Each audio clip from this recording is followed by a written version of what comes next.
Hey, hey, hey. Howdy. We back. Yeah. It looks like you're in the Nazi prison. Is that what that is? I'm in a prison cell. That's what this is. Is that where they keep you people? Yeah. When they finally catch you? Uh-huh. I am in enemy territory. Yeah, man, you are giving off American History X vibes. I just gotta say, but in a really good way. In a really good way. Oh, there was a clip. There was somebody who went around trolling the DNC, putting on a gay affect, and if you say anything to anybody at the DNC with a gay affect, they'll just roll with it. And he asked somebody, "Have you met any hot guys around here?" And she's like, "No, in DC, all the hot guys are Republicans." And yeah, it sucks because they're evil, but they're hot. And I'm like, it's the evil that makes them hot. It's the yeah. Well, no, it's the it's that they're the party that hasn't rejected traditional gender norms. That too, yeah. So, and whether you like it or not, we are either conditioned or we are biologically determined to be attracted to the opposite gender. And so liberals have been muting deliberately, aggressively, violently muting expressions of femininity and masculinity for 50 plus years. Mm-hmm. And so that's why they are less attractive. Yeah. It's really that simple. I mean, and if you want to see clear evidence of that, come visit me in the Bay Area sometime. You will see that the more left-wing the town, the less attractive the inhabitants. It's a bad look. Yeah. It's a bad look. Yeah, the line is you want somebody with Hitler Youth aesthetics, but AOC's politics. That's what every woman in DC is looking for. That's exactly right. And never finding it. Yeah. Never finding it. Mm-hmm. Yeah, and that's why they like cats. Mm-hmm. Not to dox myself right now, but I am in LA, and like the people are more attractive here than San Francisco for sure. But oh God, yeah. I've seen some Trump flags. Oh, around here, okay. Yeah. So you're feeling a little more comfortable. Yeah. It feels like there's still some Americans left here. Yeah. So what are you doing? You're doing night raids against the commies? What's the? I'm doing deep infiltration of. Yeah. Nice. But Trump said this week, if Jesus counted the votes, he would win California, and I think he's right. Yeah, well, because Jesus was good at math. Yeah. He was Jewish, therefore a good accountant. I find that anti-Semitic. Trump. Well, we've known he's anti-Semitic. Yeah.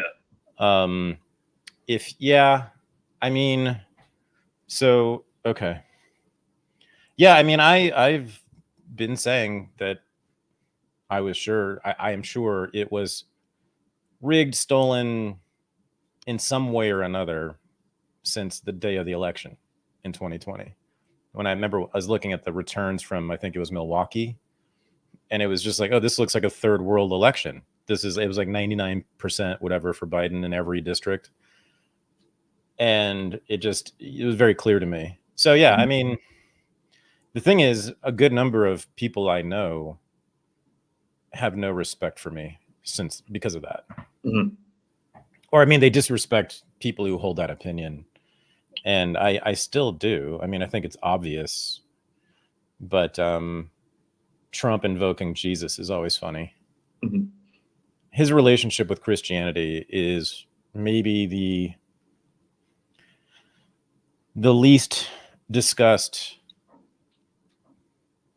subtext of the Trump phenomenon. I mean, people do talk about it, but it's really quite something he pulled off. I mean, how many times has he been divorced? Twice at least, yeah. A lifetime party boy, multiple divorcee, who hangs out with gays and all sorts of hedonists. I mean, what on earth are Christians doing with him? I know this has been discussed, but it highlights again this kind of this very odd, tenuous connection on the right among various political tendencies, which bothers me more and more as I see the contradictions getting more and more stark. I mean, there's so many people on the right. I mean, I'd say almost everybody on the right is a complete hedonist who I'm aware of in some way or another. They all drink and do drugs and fuck around, and, you know, many of them are childless. Many of the leading, like Ann Coulter, childless. You know, many of the leading Republican or right-wing pundits, etc., don't have kids and are not married, and they're in their 40s or 50s. All sorts of people we know. And Trump kind of, but they nonetheless talk about family values all the time. And, you know, all these like sort of right-wing comedians who you and I know and hang out with. I mean, I love the guys and they're funny and I agree with them on a lot of stuff. But similarly, they talk all this good game about, you know, family values, and I'm a traditional conservative, but they've spent their careers talking about tits. Like, what is going on here? And Trump is the perfect embodiment of that contradiction, right at the heart of contemporary right-wing American political culture. Mm-hmm. What's going on, guys? Yeah, and I'm thinking, like, you know, like in our friends, you know, Red Scare, Perfume Nationalist, those podcasts, very similar. I mean, and I kind of raised it with Anna and Jack at Icarus Fest, and Anna actually had a pretty good answer to that. But there does seem to me to be sort of a contradiction. These people who sort of extol traditionalism, and yet they smoke cigarettes and drink during the day, and, you know, do cocaine on the weekends, and have had 6 boyfriends in the last 2 years. And I'm not talking about Anna. I'm talking about, you know, many people sort of on that. There's the Dime Square crowd, which Anna is kind of a leader of. That's what they're like, downtown party girls. They're like right-wing Sex in the City. So I don't understand what exactly is traditional or conservative about any of that stuff. But look at MAGA. A lot of them are like swingers, and they, you know, well, Kid Rock, and they're into like, this. And yeah, Kid. And what's his face? Ted Nugent. Mm-hmm. Yeah, who exactly right. Yeah, Ted Nugent like adopted a 17-year-old and married her, and oh yeah. Oh yeah, and there's all sorts of pederasty in there too. Mm-hmm. Yeah, no, Ted Nugent and Kid Rock are the classic examples of what I'm talking about. Mm-hmm. How is that's concerned? In the 1950s, you were hippies and you were strung up by your parents and their redneck friends because they thought you were a homosexual hippie communist for acting in those ways. It's so odd. And now the hippies are right-wingers. I think you have to view Trump in line with the great American entertainers, Little Richard, Prince, and Ye. Yeah. You party on Saturday and you go to church on Sunday. That's like a quick way of summing it up. Like, yeah, James Brown, or you party hard and work hard. Yeah. That's more the American way. Yeah, James Brown's a great example. Somebody in the chat put it up. Rick Segrist, he talks about this a lot. The power of positive thinking. Norman Vincent Peale, the preacher.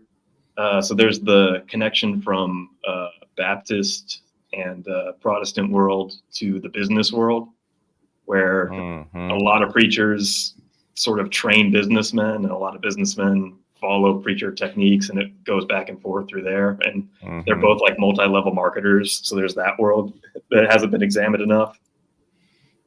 Indeed. Let's do some news though. Yeah. Well, on that tip, we got clips. Yeah, I do. We got things to watch. I'm so excited. Yeah. I guess we should start chronologically. If you want to start with the DNC from like Thursday night, because we ended our podcast last week right before Kamala's speech. Yeah. And I've got basically 2 clips. Well, here's one basically saying, so in the last week, a big news story has been 200 ex-Republican officials, all who worked for George W. Bush, Romney, John McCain, basically neocons, have sided over and endorsed Kamala. And so this is like sign of bipartisan unity for Kamala. And so I want to, and it's pretty obvious because it looked like neocons wrote a lot of the DNC and a lot of Kamala's speech. So here's just a clip of the DNC from last week. Yeah. As Commander-in-Chief I will ensure America always has the strongest, most lethal fighting force in the world. Vice President Harris has always championed America's support for NATO. She's worked with President Zelensky to fight back against Russia, Iran, North Korea, and especially China watch closely. Our vision is based on our values, the values that took us to the shores of Normandy and helped us win the Cold War. She'll keep modernizing our military to support our troops. She'll keep America's military the strongest in the world, the strongest ever known. We are the damn United States of America. We lead. You go, girl. Lead the world. Congratulations on that. Leading the, ladies, you lead the world now. By being George Bush from 25 years ago. What's really odd to me is they seem miserable doing it. They don't seem to like the job.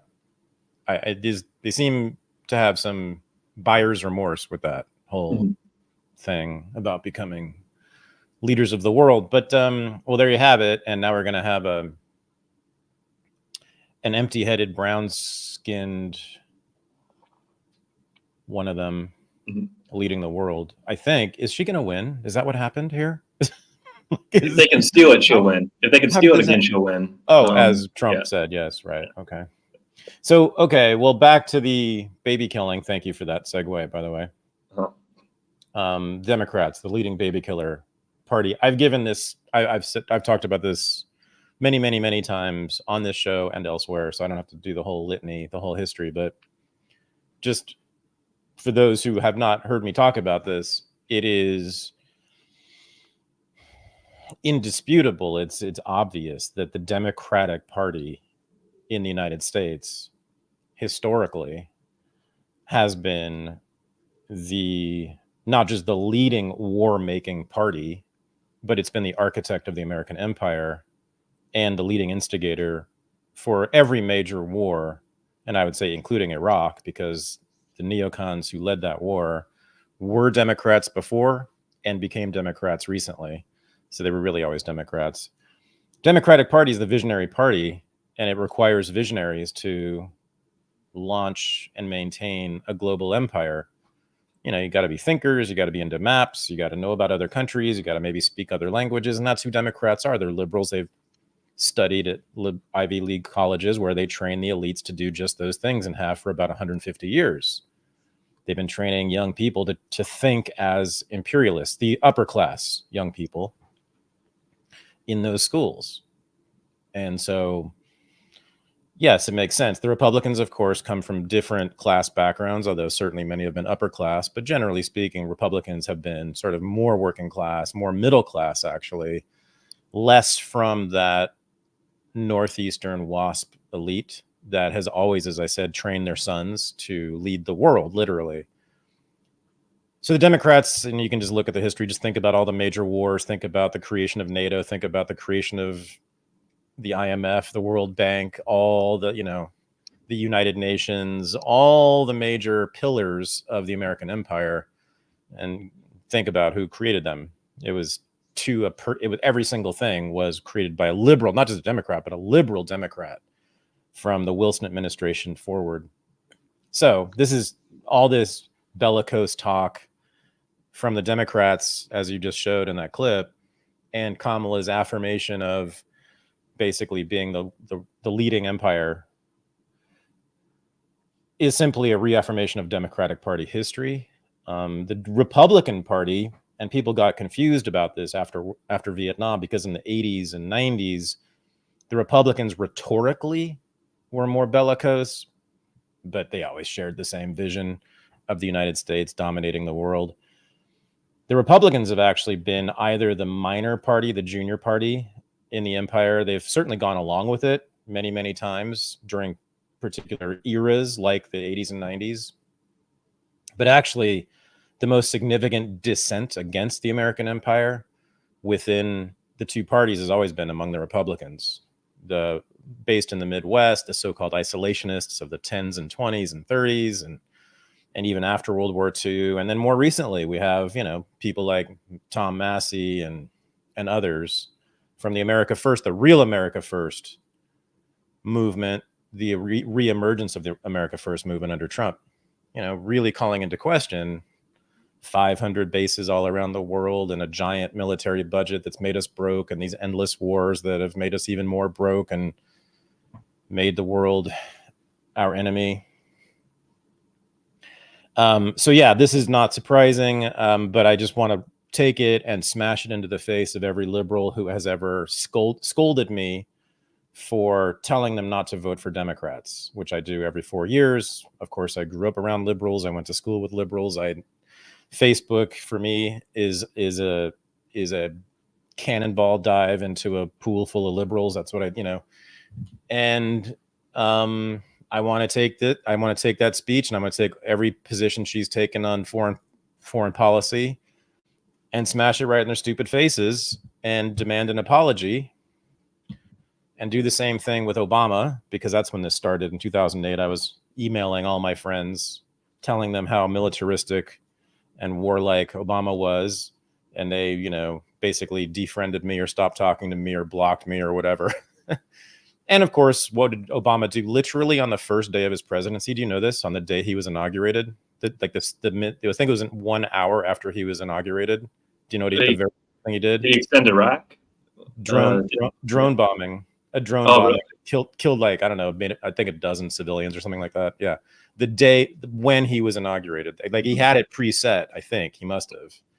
The military must have told him in advance, like, we're going to do this. They gave the okay. So I turned out to be right.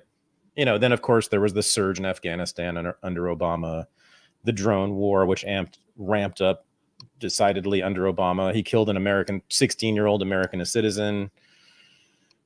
On and on. He launched the war against Yemen, the worst war, even worse than Gaza in recent decades, was under Obama, was launched by Obama. Not Trump. Trump just continued it. The war against ISIS, which, you know, certainly has more justification to it, but we still don't know how many civilians the United States killed in Mosul and in Raqqa trying to digging out ISIS. That started under Obama. Well, here we go, and we're back at it. Another brown-skinned Genghis Khan. Well, Genghis Khan was brown-skinned, so it's actually fitting. I was just remembering when Trump said Obama created ISIS. Like, word. Yeah. So that's the most based deep cut Trump's ever made, which is saying something, because my boy has said some stuff that he wasn't supposed to say, and that was maybe the deepest. Yeah, you know, I've been wanting to do more on the Syrian civil war and everything that sort of came out of that and went into it, because it's very difficult. It's very complex. All sorts of strands are woven together in the Syrian civil war story, but it's so consequential. And with Gaza and Israel and what's going on now, I mean, the Syrian civil war is very deeply connected in all sorts of ways to it. And it's illustrative of what the United States has been doing, because the Syrian civil war was us just sticking our private parts deeply into that country from every direction we could by funding Al-Qaeda and its offshoots in Syria, various branches of Al-Qaeda. And we knew this, was known. Hillary Clinton bragged about it. We gave them money. We gave them weapons. The CIA trained them to kill people. And they did. Yeah. Meanwhile, do you know who actually did most of the heavy fighting and drove out ISIS militarily? Do you know this in Syria? Russia, right? Well, not really. I mean, in terms of, yes, the Russia was very important too, but like from the beginning on the ground, the bravest, most heroic, like attacks against ISIS, they saved cities, towns, and like ancient, you know, relics that were being attacked by ISIS. It was Hezbollah. And this is not even controversial. I mean, of course, Israel and the U.S. don't mention this, but they know damn well. And you can look it up. I mean, there were massive battles between Hezbollah and ISIS in Syria, and Hezbollah drove out ISIS for the most part from very important places and saved some historic stuff in Syria, very important stuff in Syria. Yeah, I mean, Hezbollah, you know, like Hamas, it's like, yes, they believe in strict Sharia law. You know, it's not my thing, but they are deep believers. They're not opportunists here. They really believe in this stuff, and they believe deeply in protecting the heritage and tradition of certain strands of Islam, which are the main strands of Islam. And ISIS, of course, was a threat to all that because they represented a radical fringe strand of Islam that was trying to take down the rest of it. So, yeah. But the Syrian civil war and all that went into it is wild. I mean, people still say that Assad did the chemical attacks, which was kind of the most important event in the Syrian civil war. There were a couple of chemical attacks on civilians that killed a bunch of civilians on the street in various cities in Syria. And, you know, everybody in the American establishment just said, of course it was Assad. He kills his own people because he's a monster, just like Putin, just like his boy Putin. And everybody in the foreign policy establishment says the same thing. Of course it was, and they don't even question it. Aaron Mate of the Gray Zone is the guy, and he's actually done a presentation about this to the UN.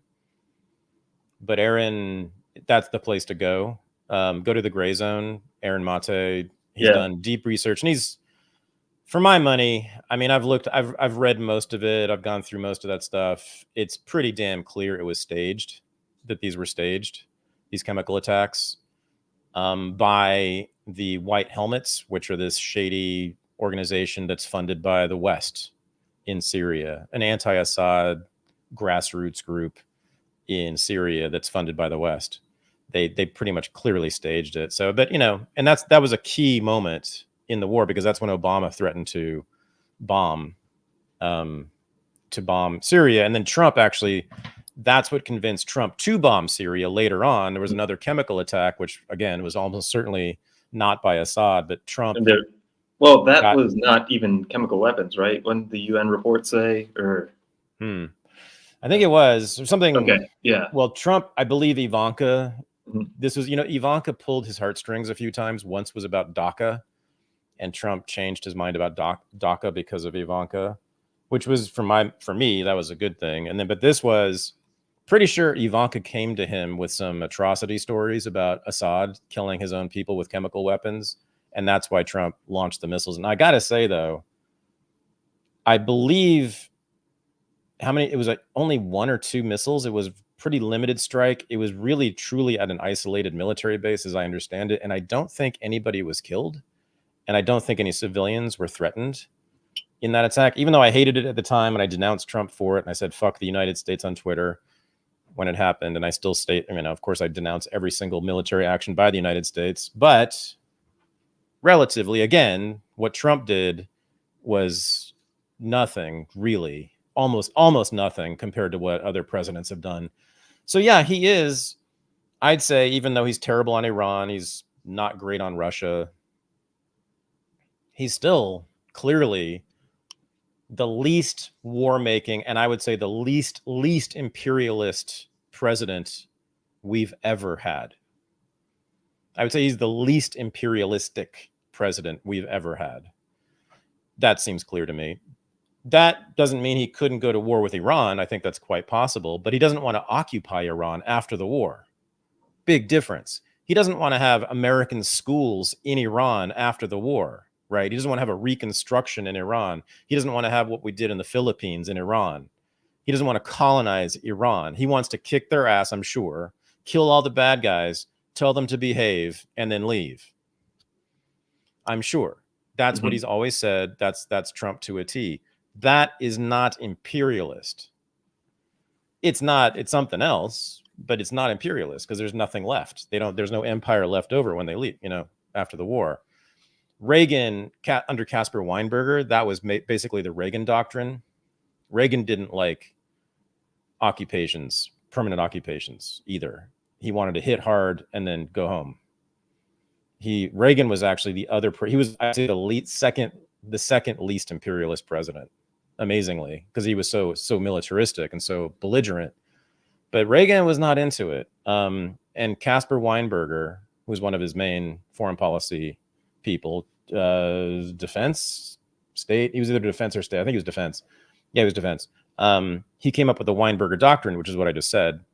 You don't go in preemptively and seize the country and then run it for decades, which was what happened in Iraq. Weinberger said that's the worst thing to do.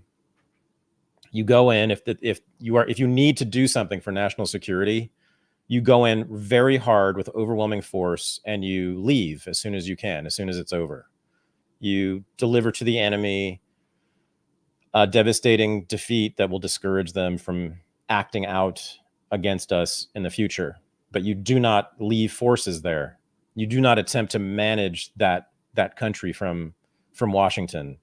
No neocolonialism. He was very clear about it. Caspar Weinberger, actually, in terms of foreign policy thinkers in the whole history of the United States, shit. I mean, he's certainly my choice if I had to pick one. That's what we want to go there. That's the next phase we want to push the U.S. elite into, is that position, which is basically the Trump position. I want the entire elite to move into the Trump position. Because we can't get to the Ron Paul position. But we can get, I think, to where to Trump the cheap copy of the Ron Paul position, the cheap copy, which is Trump. Yeah. Well, yeah. I mean, Yeah. I'd call it like halfway. Mhm. It's the halfway point. Halfway point is to simply, for one thing, call into question that we must occupy the world, that the empire must exist. That idea, it's like Americans like either don't think about it, or when asked, they're like, "Of course, we got to have bases over there." Like, what? Why do we have ships like next to Iran? Like, what is that?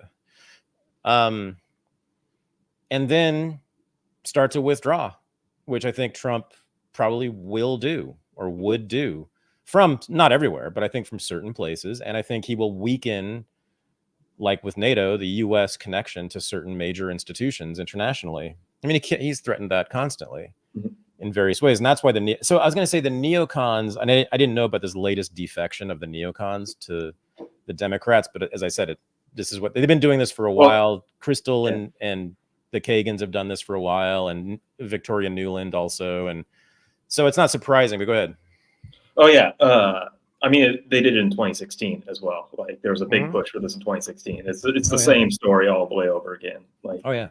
Yeah. But I think some people who didn't do it the first time, just for their own political careers, now think that Trump has less of a chance of winning, maybe, or something. But real quick on the OPCW report, the Syrian chemical attack. Yeah, there was a whistleblower who said that there was no evidence of a chlorine attack. So right. Yeah. So that was the 2018 attack. There's a whole bunch. I mean, Aaron produces a whole bunch of evidence. There, you can see that they manipulated a photo, like the key photo. They clearly like staged it and turned it to make it look like it was government produced or something. No, I mean, it's not like, I wouldn't say it's 100% that it was the rebels instead of Assad, but my betting money, I'd say it's 95%. And but the thing is, I mean, Aaron and others have just clearly, I think Seymour Hersh too. Yeah. Well, they've certainly called into question, but the thing that drives me fucking crazy is like foreign policy establishment people, including a lot of my friends who are podcasters who just like accept what the State Department say. They just say, "Oh, of course Assad did it because he's a monster," just like Putin. Oh, he's a monster. This is what happens with demonology in foreign policy. That's the number one tactic, right? Is to demonize the enemy, the leader of the enemy. And then when your people believe it, you don't have no work to do. Like, you can do whatever you want. You can go to war whenever you want against that country, because the people just assume always, well, he's a monster, and therefore, of course, he's always wrong, and it's always his fault. Yeah, I think Ron Paul said at this time, like when the attacks first happened, like, why would Assad do this? Why would he gas his own people? Right. No strategic advantage, and all it does is give the West an excuse to bomb the shit out of you. Exactly. He gained zero from it. These were civilians. They weren't, like the generals of the rebels. And of course, and as you said, like, and the entire West just got this massive justification to bomb him, which they did, and send in more weapons to the rebels, which they did. No, of course, of course he didn't do this. Like, there was no reason. Plus, he did kill plenty of civilians and military personnel too, with his conventional weapons that he was using. He didn't need to use silly, like, barrels full of acid, dropped on a neighborhood. and it killed, like 30 or 40, I forget, something like a few dozen, I think, civilians. It's like had zero military impact for Assad. It did nothing for him in any way, and all it did was bring the wrath of the world on him. So of course he didn't do it. It's the opposite of what people say. It's wild. On Trump's foreign policy, I've got an ad to play. This is a campaign ad, 30-second spot. Yeah. Where basically he says, "I'm Donald Trump and I approve this message," and mostly talking about Iran.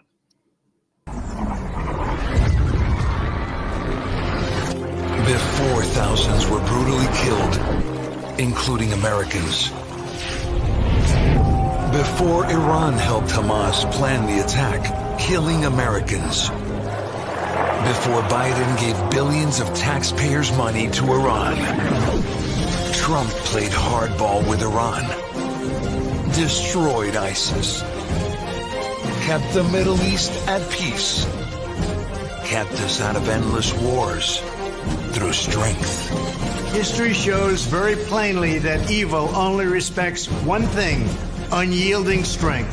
When I'm back in the White House, our enemies will know if you spill a drop of American blood, we will spill a gallon of yours.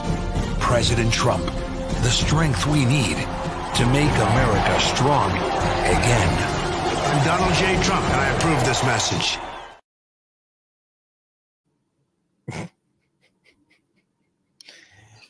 The gallon of blood speech, we'll call that. Yeah. That's the line I've been waiting for. Mm-hmm. I thought he would have said that line a while ago, because that's what Trump really is about. He's about vengeance. And what he sees as justice too, but vengeance. That's his foreign policy, which to some extent was John McCain's too, but John McCain got sucked into the neocon thinking about we got to stay there after we get our vengeance. Trump's not about that. He's just about kicking ass against the bad guys who messed with us. He just loves the flag and he loves the military, and anybody who tarnishes or hurts either one of those things, he will spill gallons of your blood. Now, again, I think that's the halfway point to where we want to get. I do. Yeah.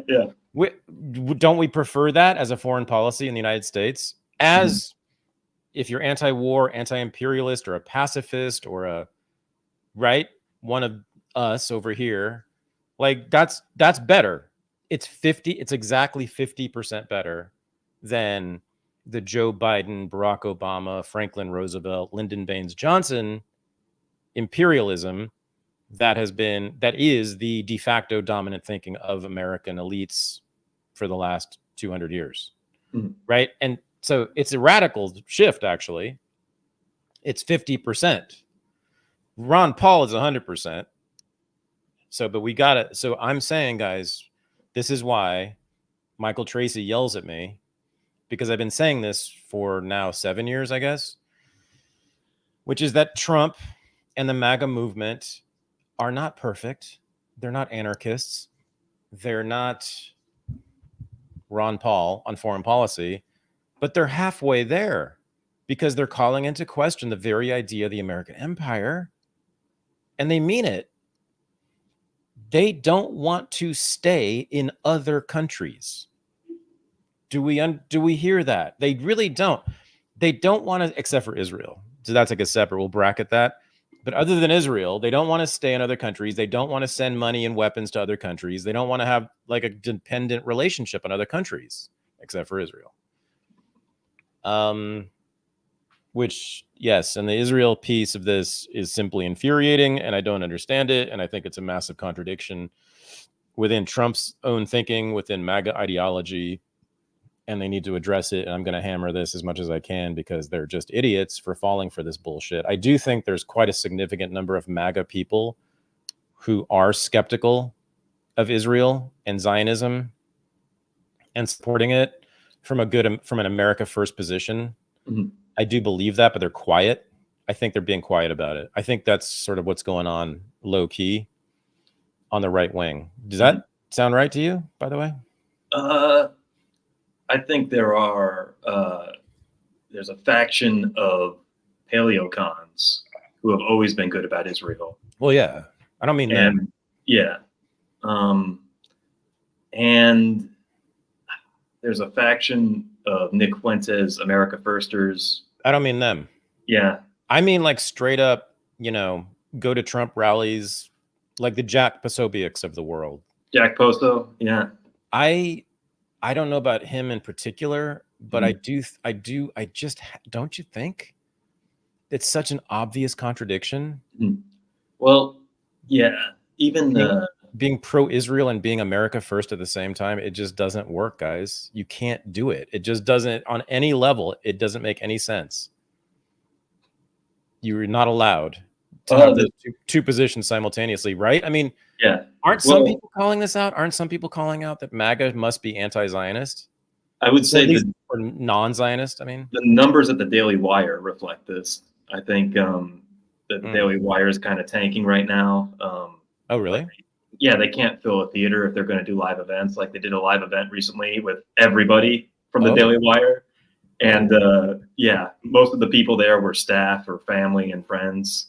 This is Ben Shapiro's joint, right? Yeah, this is Ben Shapiro. This is the multi-million-dollar like. And Steven Crowder.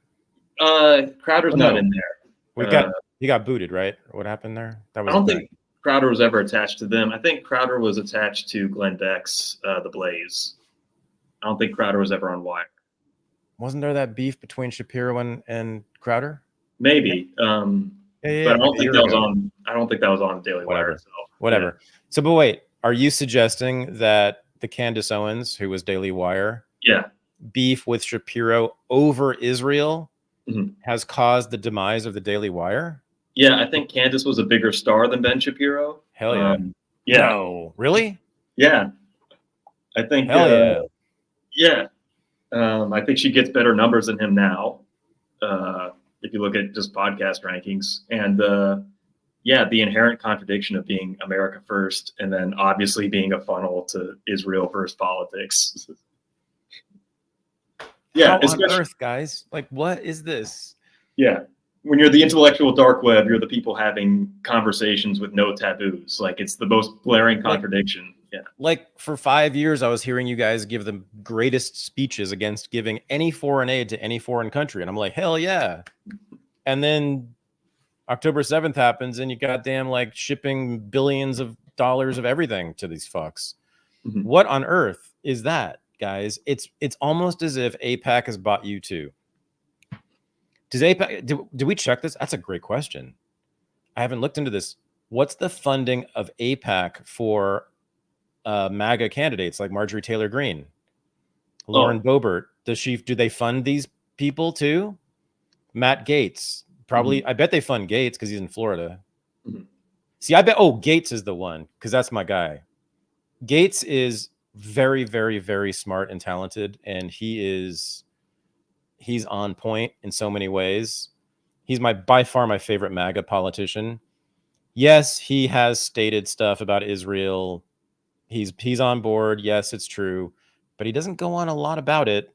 Number one, Matt Gaetz is certainly not a leader on this. I haven't barely heard more than like one or two little statements by him about Israel. I don't think he's into it. I really think Matt Gaetz is not into it, and he's just going along to go along. I think Matt Gaetz would pull the plug on Israel if he could politically get away with it. I do think there's actual dissent in there. It's just unspoken because it's so scary, because you get called a Hamas supporter, and and you gain nothing from it too, right? What are you going to get left-wing votes now? Not going to happen, right? The MAGA people are not going to get left-wing votes. So yeah, they gain nothing from being anti-Israel. But I would almost guarantee, swear to God, that Matt Gaetz inside his mind has some serious reservations about supporting Israel.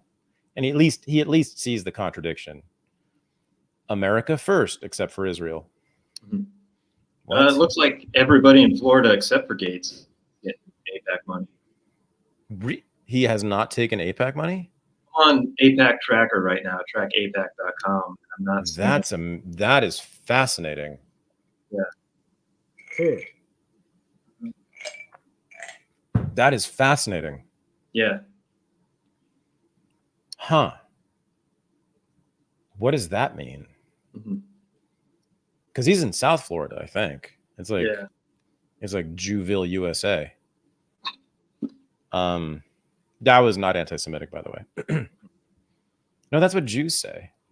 Yeah. When I was at Columbia, all the Jews at Columbia taught me to call it Columbia University. And then downtown was our rival, Jew York University. Jesse Jackson came to town. He called it Jew York, and he called it Jaime Town. He called it Jaime Town. Sorry, my bad. He called it Jaime Town, and the Jews at Columbia thought it was hilarious. Yeah. Don't disparage the great Reverend Jesse Jackson with a standard slur. He's very creative. Trust me, Jews think anti-Semitism is fucking funny. Like the real Jews, like the real N words, the real Jews. You know what I'm saying? Real Jews think that shit's funny. They don't get like all Barry Weiss. Oh no, there was someone who said something mean about Jews at Yale. I'm so upset. I've been crying all morning into my latte. No, the real Jews think that shit's funny. Just like real ends think that racist jokes are funny as hell. Have you noticed that, by the way? Yeah, easily. Oh yeah, go into the hood and like real racist jokes, they just start cracking up. They don't beat you up. Why would they care? They just think it's funny. It's only middle class sellout Negroes who think that shit is, a threat to them. Okay, enough of that. Next clip. Okay, it's interesting you're talking about discourse about Israel being absent, because moving on to when RFK the following day, also, as I was saying about the Kendrick and Drake beef, this is the tactics used in that beef are this election. So every time there's a major announcement, every time there's a major thing happening, the other side has to have something to happen immediately. So the goldfish brain of the American public will immediately forget what just happened and switch over to the new news story, which is why, so to take the air out of the DNC balloon, RFK dropped out of the ballot in 10 swing states and threw his support behind Trump. Donald Trump got shot in the ear. Yeah. 4 weeks ago. Yeah. I forgot about it. He got shot in the head. Yeah. I forgot. I haven't thought about that in a week. I mean, I haven't thought about it. I have thought about the NFL like 500 times more than I thought about him getting shot in the ear. Yeah. Like, I mean, the goldfish brain of Americans, do not ever underestimate that. This is a nation of fools, dipshits. You gotta, every strategy. So it's brilliant. Every strategy you employ must be built around that assumption. Not that assumption, that objective truth, which is that Americans are mentally retarded about everything other than their own little business or job, at which they're usually really good. But anything outside of that, they don't know anything. Who's Jerry? Somebody's going crazy over here in the comments. Yeah, I'm thinking about putting him in timeout. But Jerry, you okay? Might be good for us. We okay, Jerry? I think he like fell asleep and his head is like on caps lock. Just he's typing with his forehead. Yeah. Jerry, your forehead's doing some work over here. What's happening, man? You all right? And I can't. The thing that's great is I can't tell at all what you stand for. Like it is completely incoherent over here. I have no idea, which is nice. All right, man, get your forehead off the keyboard. People have searched Hawk 2 more than Trump assassination. No, it's true. Yeah, that's true. Shoot, what was I gonna say about the Trump getting shot in the head, which happened? And then was it like a week before that? I can't even remember. Would Biden dropped out because he was mentally incompetent? Oh, Biden dropped out afterwards because he was babbling and drooling in a presidential debate. Like, guys, this shit. When I was growing up, for decades growing up, just year after year after year after election after election, it was just the same suit saying the same things over and over again. And we would just vote, Republicans bad, Democrats bad, and it was just the same discourse. And Trump just came in and blew up everything with this giant clown show. Mm-hmm. And now it's just a clown show. It's an actual clown show. But anyway, so we had the Biden meltdown on camera, drops out of the presidential race because of mental incompetency, something has not happened in modern American history. No, and then he dropped out because poll numbers were bad. That's the official story. Well, no, he dropped out because they launched a coup against him. Yeah, exactly. Yeah, but yeah. The other thing that happened. So wait, that was before or after the assassination attempt? After. That was after. He dropped out after, I'm pretty sure. After. Okay, yeah. But again, this was all like in the last 2 months. Mm-hmm. And I don't think about these things. Mm-hmm. I forgot about them. I forgot about both. Trump walked around with a bandage for about a week. Mm-hmm. Both conventions came and went. They were totally uneventful, by the way. Mm-hmm. I thought the DNC was going to be massive. I thought it was going to be a big thing. I was thinking about going there to just check it out. Several people I know did their podcasts from there, and I'm really glad I didn't. I was so happy. It was just the most boring non-event. And then also, and we got to talk about this, let's get back to Palestine and dead babies, because I'm going to take a position you will like more. Mm-hmm. I was going to say, just to wrap that up, the Democrats have in their back pocket as a trump card, if the polls get too bad for Kamala, that Biden will resign and she'll be president to give her another boost. That's just something they have in their back pocket for an October surprise.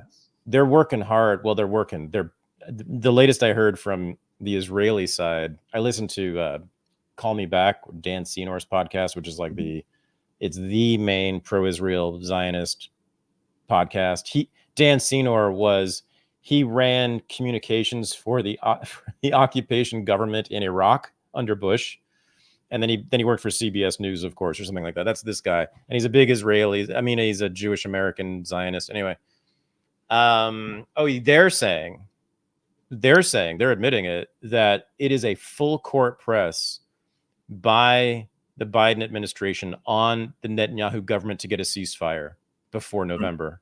Like, they are going crazy 24/7, blowing up the phones nonstop. They'll do anything but threaten to withhold weapons shipments. But they're begging and pleading, maybe cajoling a bit, but they are, lots of words. Please, can we get a ceasefire before November? Please, because we will win. Now, the thing is, there's Netanyahu over there in Jerusalem or Tel Aviv. They split the capital. It's weird. Like, the military is actually the IDF is in Tel Aviv, but the rest of the government is in Jerusalem. I don't know what that is. But anyway, Netanyahu's over there and he's thinking, should I help? Doesn't matter to him. Why should I help either one of these? They're both going to do what I say. Why should I help Harris? She'll do what I say. Although, I mean, the thing is, she'll do what he says, but her party, he knows, does have quite a number of what he would call Hamasniks. So he's not going to help them. But Trump, on the other hand, I think Trump's going to end the war as soon as he gets in office. I think he has a backroom deal with Netanyahu. I do too. Yeah, I do too. Yeah. I think he has it set up. I think it's all like planned out. I think somebody's running point on it. I really do think if the war's not over by January, it will be over after January. I really do. If Trump gets in. Yeah. It's his thing. It's what he's got a Jared has a very close relationship with Netanyahu. So does Trump. Trump is beloved among the Israeli right wing. Yeah. Apparently, like, they love him more than American right wingers like him. It's a thing. So I think he has a lot of sway now because the Israeli politics is entirely right wing now. So that's the good news. All Trump all the time, baby. Let's go. Or Hawk Tua. Yeah. Back to RFK endorsing Trump and supporting him. He, in his first speech about that, he talked for 50 minutes. He was really, really good on Ukraine. which I have a clip for if you want to see it. He's always been good on that. Yeah. Silence on Israel, which is interesting because both Trump and RFK have been super pro-Israel in pretty much the same way. Oh, wow. Yeah. And he just doesn't bring up Israel at all and just says Trump is the anti-war guy and talks about Ukraine. So I think people up there know that even if you support Israel, what's happening in Israel just looks bad for you right now. So don't bring it up. And yeah. Yeah, it's been, I think it's been 8 massacres in the last 2 weeks, meaning killing of more than a dozen people at a time. I think it's been 8. And now they're going back up north. Now they're in Khan Yunis again. They just keep going back up and down. They like go to one city, they demolish all the buildings, like in Gaza City. They announce they're done. They've routed out Hamas and it's over here. Then they come back, a month later and like, oh no, Hamas is back again. Of course they're back because they're in tunnels, you motherfuckers. We know this. You told us this. And we know you're not killing them. We know you're killing civilians and children and women. You're not killing Hamas because they're in tunnels, because you told us they're in tunnels. So when you drop bombs on Gaza, we know you're not killing Hamas because you told us they're in tunnels.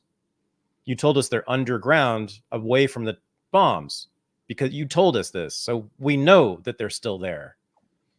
And I have all these friends who are like fifth column podcasters and others who keep going on and on and on as if the IDF is telling us the truth about them killing all these Hamas fighters. And therefore they say, oh, there's 15,000 because the IDF said we've killed 15,000 Hamas fighters, which means it's a 1-to-1 ratio of civilian to combatants, which means we're the most humane army in the history of the world. This is what Batya Ungar-Sargon has said. This is what Michael Moynihan has said. This is what Matt Welch has said. All my friends who say this shit, which comes only from one place, the IDF spokesperson's office. And they repeat it again and again and again, which is the sole justification they have for this war against children. A statistic which is obviously bogus, created by a military spokesperson's office. And these are my friends who were claimed to be libertarians, anti-government skeptics. And they believe everything the Israeli government and the IDF says about this war against children, which has now killed 20,000 children. 20,000 children. 20,000 children? What does that look like? That's a whole city. That's a town. That's an entire town of children that's been wiped out. I don't understand. It's fine if you want to construct some argument for this war for Zionism, but that's not an argument. That is actually propaganda from a government, a military. Do militaries ever make up stuff when they're at war, guys? Why do you repeat this statistic? That they've killed 15,000 Hamas fighters, which means that they are the most discriminatory and humane of all militaries. That's what they say. You really look at what they're doing and think they are humane? They're not killing Hamas fighters at all. To speak of, I've seen video of maybe 4 guys with guns getting killed. Maybe 4 guys who I could see clearly had guns. Fighters, they get shot. They're getting shot or blown up. I've seen 4. I've seen about 4,000 babies with their heads crushed. I mean, and then I just like when the number keeps going up, I'm wondering like at what point? 50,000, 60,000? What if we get to 100,000 dead kids? Are you then going to say, hey, well, maybe we should ease up on the Zionism thing? Is that it? Like, I'm curious, like we're at 40,000 dead total, 20,000 children, and they're not flinching. They're still, nope, we got to finish this. We got to finish this. Nazis, evil on earth, human evil, animals. They won't listen. They don't want peace. They use human shields. They love death. Lie after racist lie after racist lie. So kill, like, how many are you willing to kill for this project that you call Zionism? I've asked this for 9 months now. I'm going to keep asking it as long as they're killing kids every day. I don't get it, man. If there's a house across town that's on fire, that's full of kids, Doesn't everybody like stop everything they're doing and rush to that house and try to put out the fire and save the kids? But I'm being told by many people that I shouldn't care. And I'm told by other people that I'm caring about the wrong side. That I should care about the owner of the house who set the fire.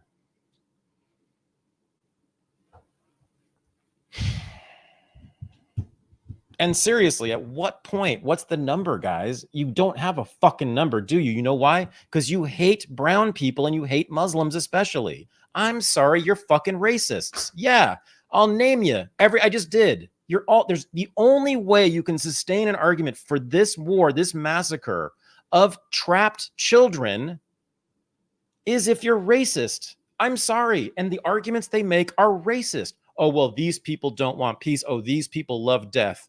These people love to use their children as human shields. Really? What's Arlington National Cemetery? It is a celebration of killing 18-year-old boys. All right, I'm done. But I mean, it's just because in the last like 2 months, it's gotten worse. It's not only not stopped, it's gotten, I said 8 massacres at least that I just know of just this summer. Like children. We're not supposed to care about that. If you're into politics, how can you not care about this? Like, if you care about politics, how do you not care about a government killing children? Like, what? Like, what? You'd rather follow like Kamala Harris's every words or like go to a Trump rally than say something on behalf of the dead children in Gaza? I mean, I don't understand. Sorry, maybe I'm just a Christian faggot with, you know, a bleeding heart and a dumb head. I don't know. I can't shake it. It's 10 months. I've been thinking about this question every single day. If I were in Gaza, I would hope, and I would want that other people around the world would help me, because we're helpless in Gaza against these 2 giant superpowers, and we have no actual state to fight them with.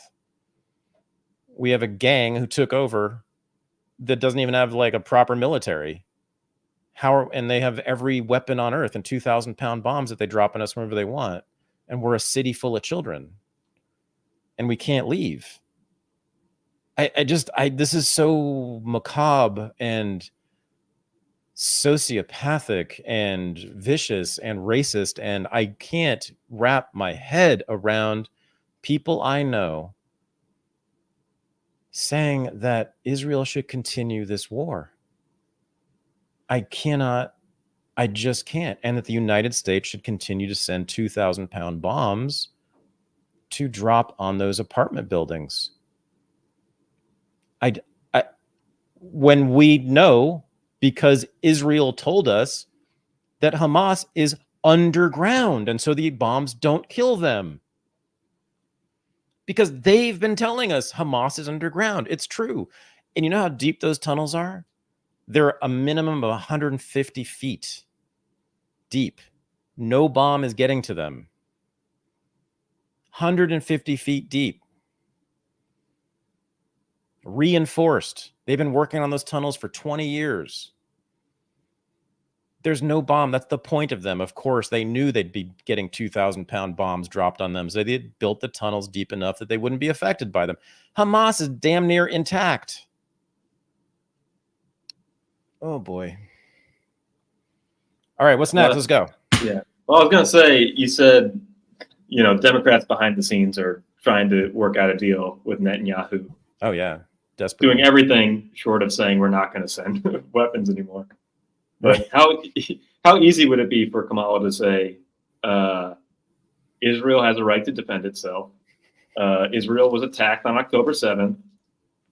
Since then, 20,000 children have died. 40,000 civilians have died. This is no longer a war against an army. It is punishing a civilian population. The United States has sent X hundreds of billions of dollars in weapons to help Israel establish itself, help Israel defend itself over the years.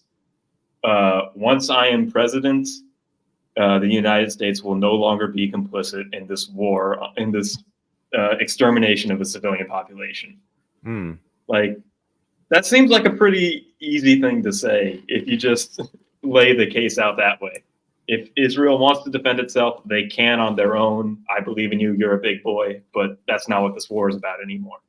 So that's actual pressure. Like, yeah. So since 1967, the U.S. has been the primary benefactor, of course, of the state of Israel, taking over from France after the 67 war. And so since then, the U.S. has just been shipping billions of dollars and massive amounts of weapons to Israel. And more than that, I mean, I think in a sense, I think the other things that the U.S. does for Israel are even more important, which is to maintain a massive, overwhelming military presence in the Middle East, right? And bombing the living shit out of any potential threat to Israel, right? That's why Saddam went ultimately. Forgot where I was going with that. But, sorry, what'd you say again? What was the point? Oh, I was saying that it would be pretty easy to make the case if you just stated that way, that the war is no longer about ending Hamas. It's obviously about punishing a civilian population. Sorry, I was going to say, so since 67, there's been a standard line that everyone has had to adopt in American politics. And AIPAC, which has been around since before then, but like since 67, has really ramped up its efforts and funded massively congressional candidates in various ways. AIPAC has insisted, and the standard line has been, that you can criticize specific policies, specific actions of Israel, although they've complained about that too, but that's been allowed. And like Henry Kissinger used to just blast Israel. I mean, constantly criticize them violently in many ways. And others have too. The Bush administration, Reagan in particular, were very critical of Israel and stopped them from doing a lot of stuff. So you're allowed to do that, but you cannot call into question, as you said, the continued relationship of dependency by Israel on the United States. You can't call that into question. That has to be eternal. And if it's not, if you do call it into question, AIPAC will take you down. And they just showed that. Jamal Bowman and Cori Bush, who were both very popular and I think won by landslides in their districts repeatedly before this, they got smashed. AIPAC poured tens of millions of dollars into defeating them in the campaigns, in the elections, and they did. I mean, these were huge Democrats who were very, very popular and well-funded, big bases, very left-wing Democrat, all-black districts, and AIPAC came in there and just like flooded the district with negative ads and kicked them out. So they can do this. AIPAC's phenomenally powerful, and we're finding this out. So Kamala knows that. The Democrats know that. Everybody in politics knows that. So far, we haven't been able to weaken AIPAC at all, or the Israel lobby. And if anything, they're just showing how powerful they are. And it's actually truly terrifying to me. I did not ever see an actual fifth column in this country until now. This is a true fifth column. This really is. I mean, they pretty much control the New York City Police Department, and they seem to control the LA police departments too. But we know their direct relationship. They have offices and representatives and staff that they share with Israel, the NYPD with Israel, which is why the Columbia thing went down the way that it did. Israel actually called in the NYPD on those students. We know that. That should be like national news. We should be talking about that all the time. That's incredible that a foreign government has that kind of control over our local police forces in our largest city. What? But no one cares. I didn't know this. And was at Columbia for 15 years, and I lived in New York for 15 years. And I had no idea. I knew lots of Israelis when I was at Columbia. There's a lot of Israelis at Columbia. I had no idea. No one ever told me that. It's a true fifth column. And I think it should be taken down. I think it's an actual threat. It is clearly a threat to our civil liberties.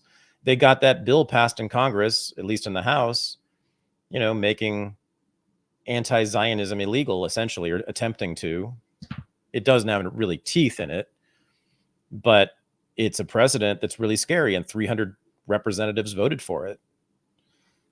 If you don't think that's a fifth column, a foreign government with undue influence and power in our domestic politics, I don't know what to tell you. I mean, that's horrendous. That's the worst thing that can really happen, I would think, according to anybody's politics, whether you're left wing or right wing. We don't want that, do we? It's really bad. And the thing is, of course, to call this out, it sounds like you're saying there's a giant Jewish conspiracy because it's a giant conspiracy being run by Jews. But as I said on Twitter a few days ago, there is no Jewish conspiracy because, trust me, I mean, there just isn't. But there's definitely a Zionist conspiracy. There's no doubt about it. And that's what we're seeing. And that's what needs to be called out, and it needs to be taken down and destroyed. And I mean destroyed. But we need to always be very clear. This is not a Jewish conspiracy. It is a Zionist conspiracy.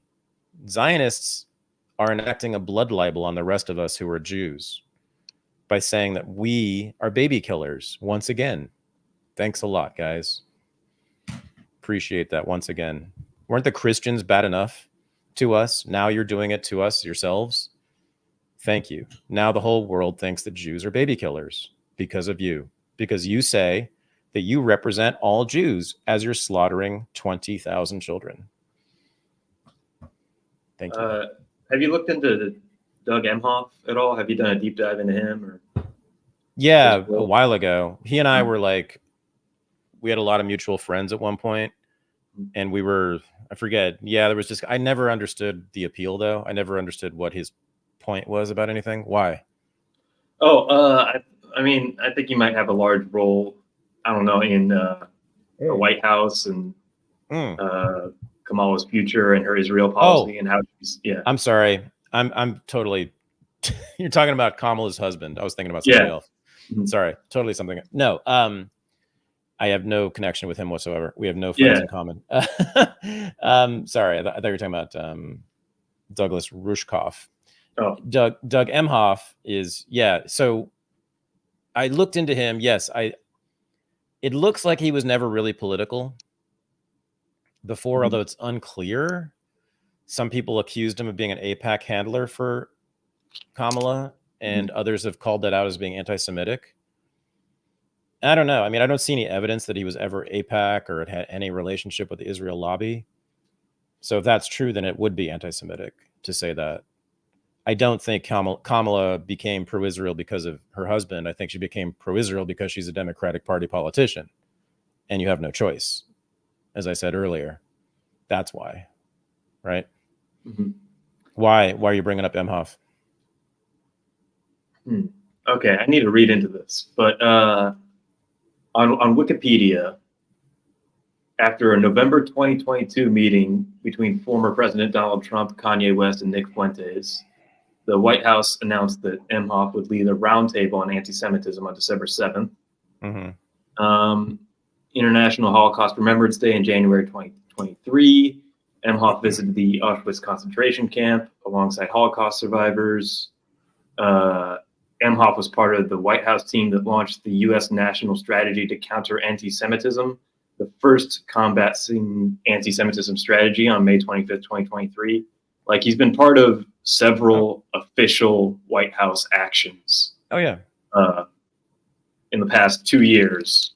Sure. To basically, I think it looks like some of the statements he said are the classic AIPAC or IDF line of, being anti-Zionist is anti-Semitic. And he's sort of. Oh, yeah. No. In the last few years, yes, he's acted like an AIPAC agent. Mm-hmm. I'm just saying, I don't see any evidence that he had any connection to them prior to this, though. Yeah, just an entertainment lawyer before. My guess, right, exactly. My guess is he just got drafted into doing this stuff to sort of help Kamala, right, and Biden, both, to shield them from left wing, or shield them from right wing criticism of the left in their party, right? Because they were getting a lot of. It doesn't look good for them to have a bunch of people in keffiyehs marching around the streets carrying communist signs, which I wanted to talk about too. I want to talk about the pro-Palestine movement because I think I'm done with it. Yeah. Man, I forgot what it was, but there were some hilarious pictures from the DNC protests of somebody with a Hezbollah flag and that was the final straw. Hammer and sickle and all that. Yeah. I mean, even the extreme outlier examples like that is not the issue for me. It's all the kafiyas. Oh, interesting. Yeah. And all the communism. Like it's communists and kafiyas. That's who runs those protests. I've been to them. I know this. And I saw at the DNC, I could see that's exactly who was there. All the signs were made by communist organizations and all had sort of communist messages. And there were kafiyas everywhere. And I think it's and Palestinian flags. I think it's a bad idea. I think it should be nothing but US flags. And I think we should be dressed like frat boys.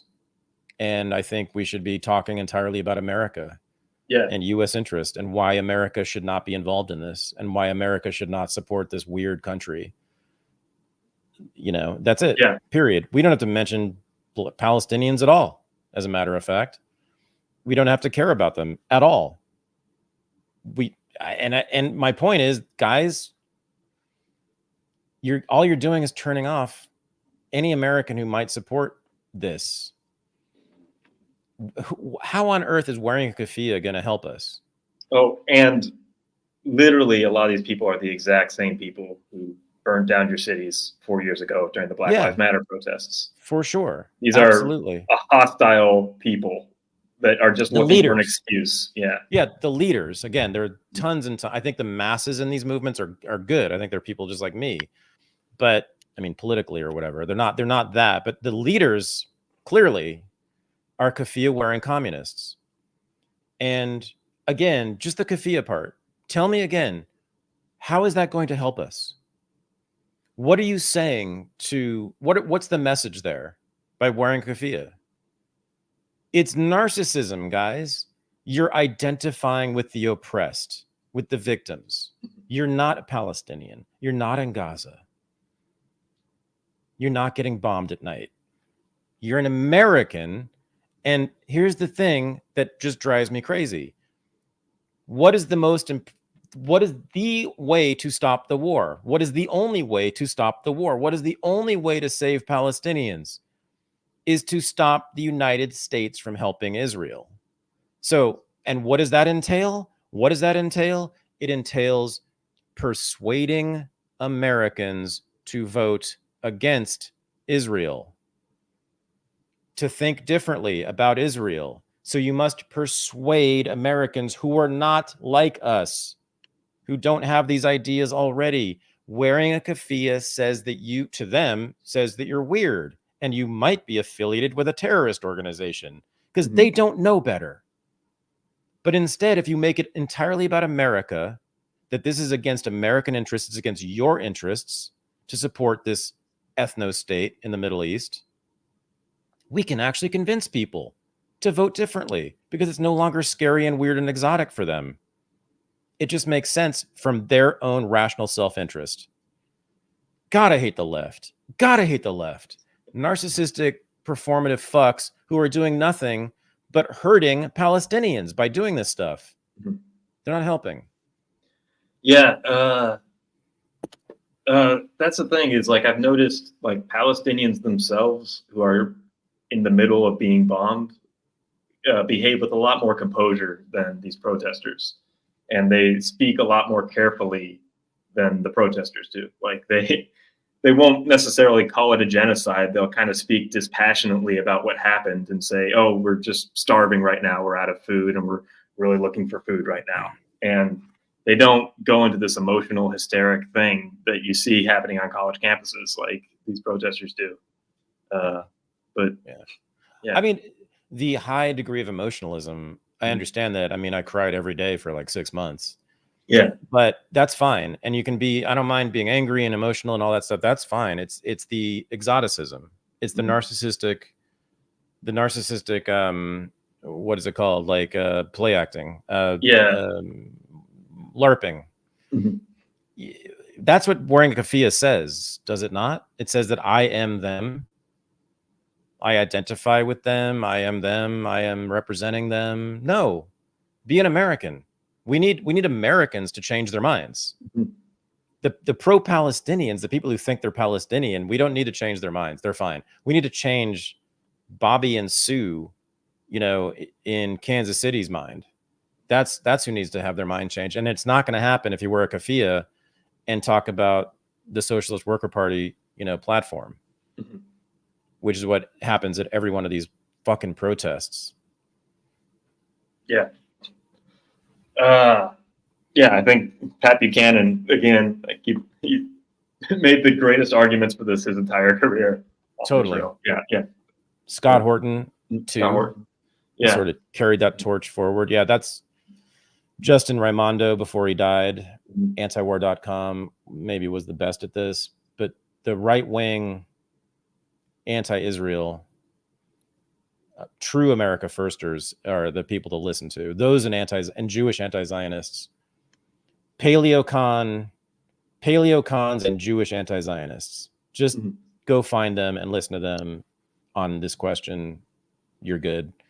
Pat Buchanan, Scott Horton, Justin Raimondo, and then the Jewish anti-Zionists, Max Blumenthal, Norman Finkelstein, Aaron Mate, Gabor Mate, Ilan Pape. There's many. But yeah, that's what you should do. Max Blumenthal, I said that. Yeah. All right, what else? Do we have another clip? Yeah, well, we covered RFK. The other point I wanted to bring up about RFK was, RFK and Tulsi going over to the Trump team. Basically, the strategy for third-party candidates. You're not impressed. You're not. Tulsi, I don't understand her at all. I don't know what that is. What is she? What is that? I think it's. I never trusted her. I always thought she was sketchy. Always. I think the main motivating force for both of them is how poorly they have been treated by the Democratic Party. Like the Biden administration put Tulsi on a terrorist watch list, and she's a veteran and a former representative. So who do you if you treat me like a terrorist, I'm going to vote for your opposition. And then you think it's that it's just personal like that? I think that's the tipping point. Well, this is what people are saying. This is the broader point that a lot of libertarians are saying, that the Trump side is the anti-establishment side. It's the only option. Kamala Harris is picked in secret. She is picked by the elites in secret, the least popular candidate ever, can't win a primary in her own party. And she is what the elites want. They want to appoint a president. They don't want somebody to vote for a president. So if there's any populist hope at all, everybody needs to coalesce around Trump, unite around Trump for there to be any hope for democracy in the future, for there to be any hope for the people to actually have a say in government at the federal level. Yeah. Right. That's the existential thing that RFK and Tulsi are talking about. And Tulsi did say some anti-war things. She opened with anti-war in the same way that you sort of drew. Not exactly, but yeah. Yeah, she's just very strange to me. I don't know. And her father, the whole thing with her father, Hawaiian politics, he's like an Indian nationalist, but very ultra right wing on cultural and social issues, sexuality and gender and stuff, and anti-sex, sort of ascetic, odd things. And I don't know, in the stuff on foreign policy, she's so back and forth and unpredictable. Well, she was consistent on being against the wars where we fund Al-Qaeda. Any other war, she has been sort of supporting. Yeah. Big Zionist. Yeah. Tulsi, not surprising. Really? What? She's a Zionist? I haven't heard that. Oh yeah. I haven't yeah. looked into that. No. She's been horrendous on Israel. Yeah. And Gaza. Yeah. Terrible. Oh, yeah. But the Indian Hindus are the only pro-Israel people in the third world because they're anti-Muslim. And It's true. a lot of them, they love Israel and they love Hitler because they hate Churchill. It's true. There's a weird right-wing thing among Indian Hindus. I'm not saying all of them, but I think it's like a mainstream position among Indian Hindus that Israel's awesome. Hitler might not have been so bad. I don't know. No, they're just anti-Muslim, right? Which explains, I think, a lot of pro-Israel right-wingers in the U.S. They just hate Muslims. That's all. So Israel, they see Israel as like, oh, they kill a lot of Muslims. Cool, I'll support them. And I mean it. I really think it's that simple. Do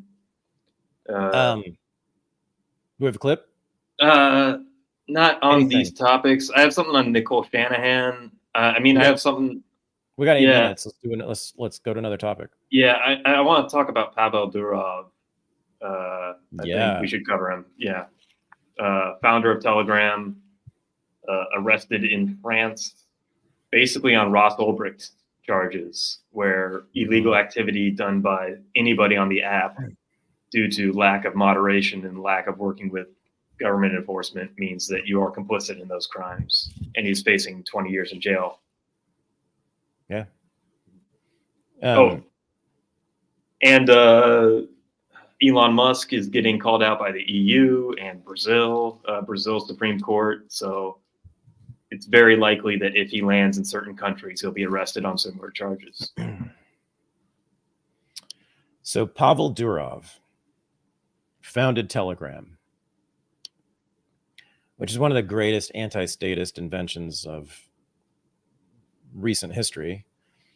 You know, it's encrypted and it's very solid and it's very useful. It's very easy to use. I love Telegram. I don't even like using regular texts anymore. I try to get everybody I text with on Telegram. And the governments can't read it, can't access it. So they hate it. He's Russian, born in Russia, born and raised in Russia. It became Telegram in Russia, kind of the Facebook of Russia. And it's extremely popular in Russia. It's used by almost everyone. And that kind of culture around Telegram after the Ukraine war started kind of extended into the West among what I will call dissident thinkers, people who are in politics, but who are sort of anti-establishment, who are either pro-Russian or at least, opposed to funding Ukraine. And Pavel Durov was actually punished by the Putin government in Russia and was forced out of the country. And he's lived in exile for about a decade now because the Navalny opposition in Russia was using Telegram to organize its rallies and protests, etc. And the Putin government didn't allow that.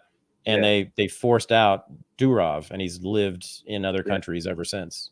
Real quick, that was for VK, which was the social network he made first. That's what's happening. Yeah. No, but isn't Telegram part of VK? No, it was a later project. VK is a more conventional social media thing, and Telegram is like a messaging thing. My bad, but Telegram is used it's very widely used in Russia, though. Yeah, I mean everywhere. Yeah. So anyway, he's been persecuted by the Putin government. So you might wonder, like, why is the West going after him? He gave a interview with Tucker Carlson 5 months ago, earlier this year. He's based. He's not with it. He's one of us. He's a dissident, of course, and he has various positions on politics that Western governments don't like, and he's very skeptical and critical of Western governments, even though he's not pro-Putin. But he's also Russian, and that's enough. I think it's because of his politics that he's sitting in a jail in Paris right now. We don't know,